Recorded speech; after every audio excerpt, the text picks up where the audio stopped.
Siguiendo con el caso de Derek Rosa, el adolescente que está siendo acusado porque supuestamente le quitó la vida a su mamá en Hialeah, ha generado una profunda controversia legal y social en todos los Estados Unidos.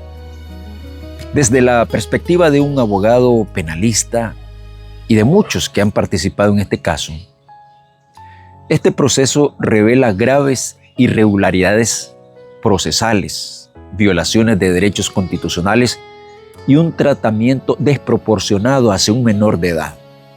En este análisis que vamos a estar abordando, vamos a ver puntos muy esenciales, puntos jurídicos, las posibles estrategias de la defensa, que está siendo encabezada por el excelentísimo abogado José Báez, las actuaciones de la Fiscalía y el impacto que todo esto podría generar en la decisión final de un juicio. En primer lugar, es fundamental entender que el núcleo del caso gira en torno a la supuesta confesión que Derek hizo durante un interrogatorio policial. Esto lo hizo sin la presencia de sus padres ni de un abogado defensor.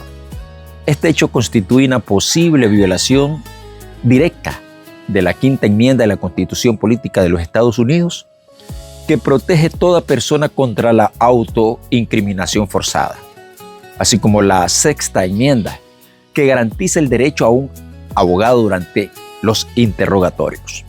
Cualquier declaración de un menor debe obtenerse bajo estricta supervisión y con asesoramiento legal, especialmente cuando se trata de un delito grave como un homicidio.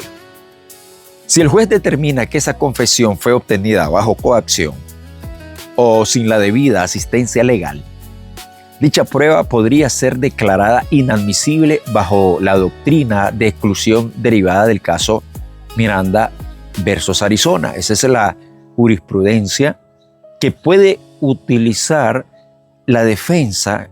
Este es un precedente, este es un caso de cosa juzgada que se puede utilizar para el caso Derek Rosa. Otro elemento crítico radica en la cadena de custodia de las pruebas físicas. La defensa ha cuestionado la forma en que la policía manejó la escena del crimen, alegando que hubo una limpieza prematura del apartamento y que no se preservó adecuadamente la evidencia biológica. Cualquier alteración en la cadena de custodia puede invalidar la autenticidad de las pruebas, ya que se pierde la certeza de que los objetos analizados sean los mismos que se hallaron originalmente en la escena del crimen.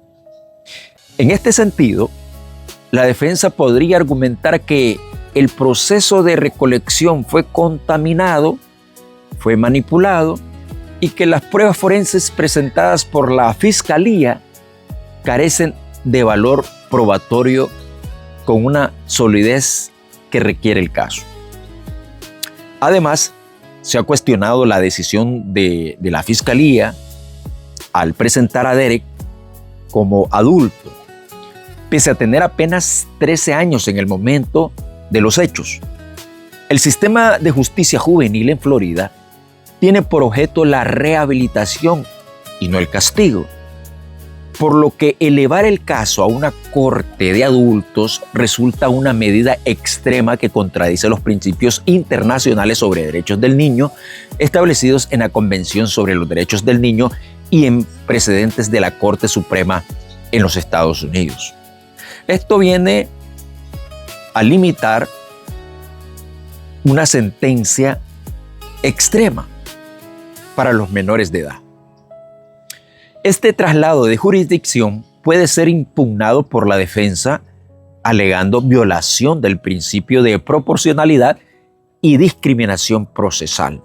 Desde un punto de vista jurídico y técnico, la Fiscalía ha mostrado inconsistencias en la investigación de los hechos. En varios documentos presentados ante el tribunal, el Estado reconoce que las declaraciones del acusado fueron incrementales, es decir, que se produjeron después de la lectura de derechos Miranda, pero sin una clara confirmación de que el menor comprendía realmente el alcance de su renuncia a ese derecho, ya que su derecho le asiste o le asistía en ese momento, y era el derecho de guardar silencio y no autoincriminarse. Ahora, esto es clave, ya que la Corte ha sostenido que en múltiples precedentes y en muchos casos que ya se resolvieron, que la validez de una confesión depende no solo de su voluntariedad, sino también de la comprensión plena del individuo que la está emitiendo. En el caso de un menor, el estándar de protección debe ser aún más estricto.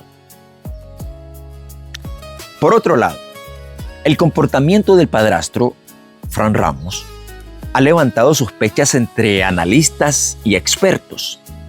La defensa podría intentar introducir nuevamente la figura del sospechoso alternativo, un recurso legal contemplado en la doctrina de la defensa razonable. Las inconsistencias en los testimonios de Ramos, su conducta posterior al crimen y la falta de investigación sobre su posible participación son factores que podrían fortalecer esta línea estratégica.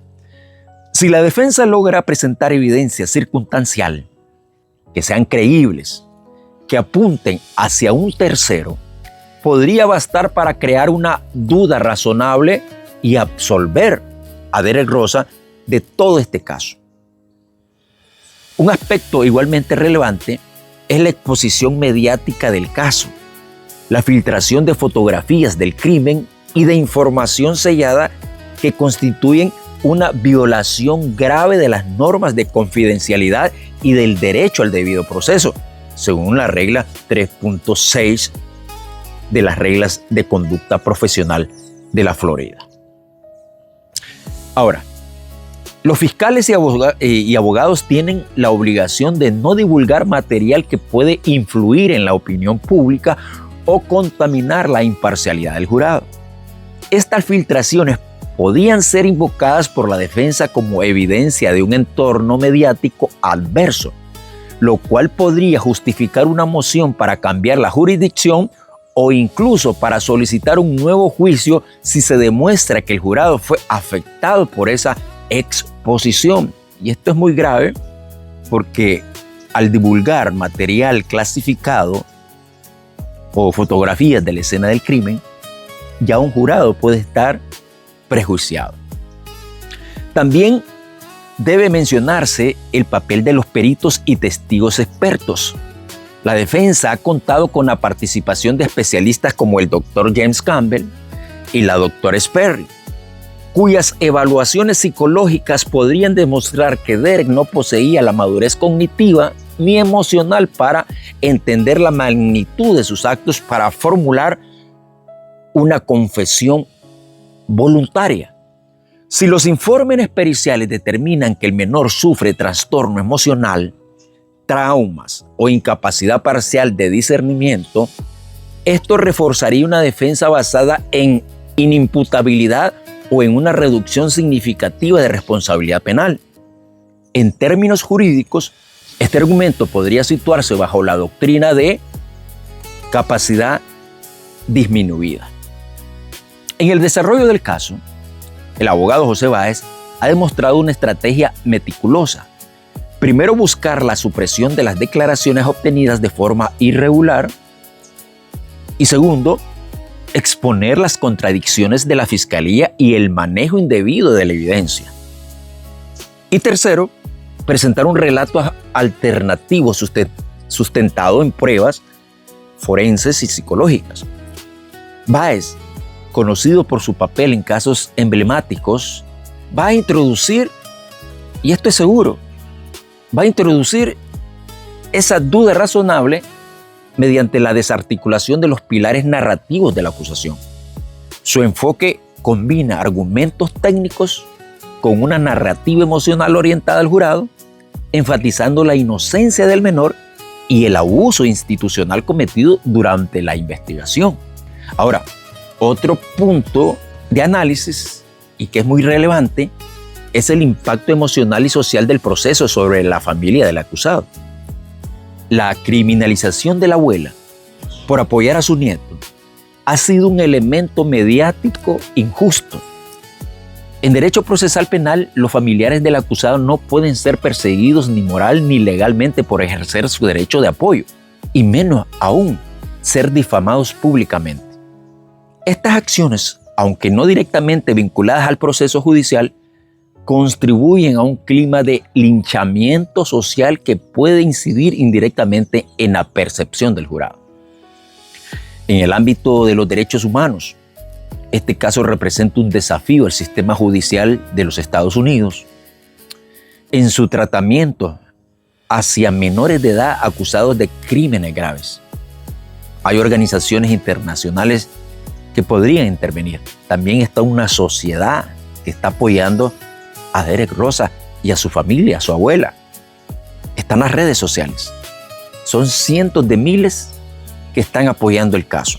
Y esto no puede ser simplemente una coincidencia, que miles de personas se unan a este caso y muchos profesionales estén emitiendo su opinión, y una opinión muy acertada, pero opiniones basadas en la defensa, basadas en apoyar el caso de Derek Rosa. Creen en su inocencia. Y esto es relevante porque va a tener un desenlace muy emotivo, pero yo creo que la justicia en Estados Unidos todavía prevalece. Finalmente, el posible desenlace del caso dependerá de la decisión sobre la moción de supresión. Si el tribunal determina que las declaraciones de Derek fueron obtenidas sin garantías, la fiscalía perdería su principal sustento, y en ese escenario, el peso de la prueba recaería en la evidencia física y pericial, la cual ha sido muy cuestionada. El principio de presunción de inocencia y el estándar de prueba, más allá de toda duda razonable, podría entonces inclinar la balanza a favor de Derek Rosa o a favor de la defensa en un juicio penal. La duda razonable no exige certeza absoluta, pero sí exige cualquier duda razonable y lógica sobre la culpabilidad que beneficia al acusado. En este caso, hay más de una razón para dudar, o sea, hay más dudas que claridad en este caso. En conclusión, desde un punto de vista legal, el caso Derek Rosa no es solo una historia, sino también un espejo del funcionamiento y de las fallas del sistema judicial cuando se enfrenta a la vulnerabilidad de un menor. La defensa ha expuesto errores procedimentales, violaciones constitucionales y un sesgo institucional que ha criminalizado antes de juzgar. Si el tribunal actúa conforme a la ley y los principios del debido proceso, la única salida legítima será reconocer que la investigación estuvo viciada desde el inicio, y en ese momento el caso de Derek Rosa pasará de ser un expediente judicial a convertirse en un precedente sobre cómo la justicia debe proteger y no destruir la vida de un niño. Por lo tanto, yo lo que pienso que el desenlace va a ser favorable a Derek. Un saludo para toda la gente que nos mira, la que sigue el caso de Derek Rosa. Que Dios les bendiga. Nos vemos por la noche en un en vivo más, en donde estaremos hablando del caso de Derek Rosa. Que Dios me les bendiga. Nos vemos pronto.